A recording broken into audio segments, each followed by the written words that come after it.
வணக்கம். நம்ம எவ்வளவுதான் அழகா இருந்தாலும், எவ்வளவுதான் நம்ம கடவுள்ட்ட நம்ம வேண்டிட்டு, இன்னைக்கு நாள் நல்லபடியா போகணும், நான் வேலை பார்க்குற இடத்துல நல்லபடியா வேலை பார்க்கணும் அப்படின்னு நம்ம நினைச்சுட்டு போனாலும் கூட, யாராவது ஒரு சிலர் நம்மள்ட்ட வந்து கோபத்த காட்டி, அந்த கோபம் நம்ம மேல வந்து தாக்கி, அதாவது நம்ம திருப்பி அவங்கள திட்டுற மாதிரிலாம் சூழ்நிலை உருவாகும்ல. அப்படிப்பட்ட நாள் நமக்கு நல்லாவே இருக்காது. ரொம்ப டென்ஷனோடயே இருப்போம். நான் நல்லபடியா தான் இருக்கும்னு நெனச்சேன். ஆனா, அவங்க வந்து என்ன கோவம் மூட்டிட்டாங்க அப்படின்னு சொல்லி நெறைய காரியங்கள் கெட்டு போகுது தானே!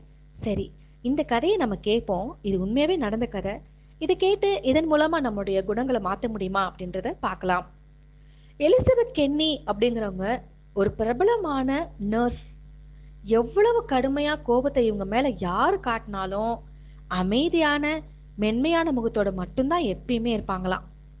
அவங்க தோழி அவங்கள பார்த்து இந்த கேள்வி கேட்குறாங்க. என்ன கேள்வினா, "ஏன் உங்களுக்கு கோவமே வரமாட்டேங்குது?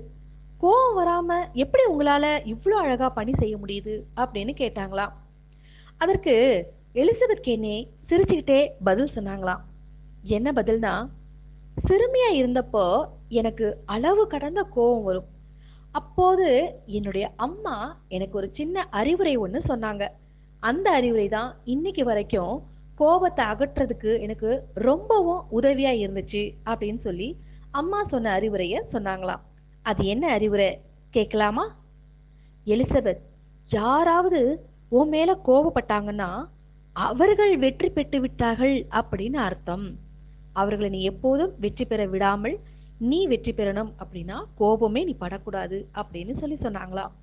இந்த அறிவுரை கேட்டுதான் எலிசபெத் தன்னுடைய கடைசி வரைக்கும் கோவப்படாம ரொம்ப அமைதியாக, அழகான முகத்தோட வேலை செய்றதுக்கு காரணமா இருந்துச்சு. சரி நண்பர்களே, இப்பொழுது நாம இந்த கதையை கேட்டோம். இனிமேலாவது கோபப்படாம, மற்றவர்கள வெற்றி பெற விடாம, நாம வெற்றி பெறணும் அப்படின்னா, யார் மேலயும் கோவப்படாம, சிரிச்ச முகத்தோடே நாம நம்முடைய பணிகளை செய்வோம் என்று கூறி விடைபெறுகிறேன். நன்றி, வணக்கம்.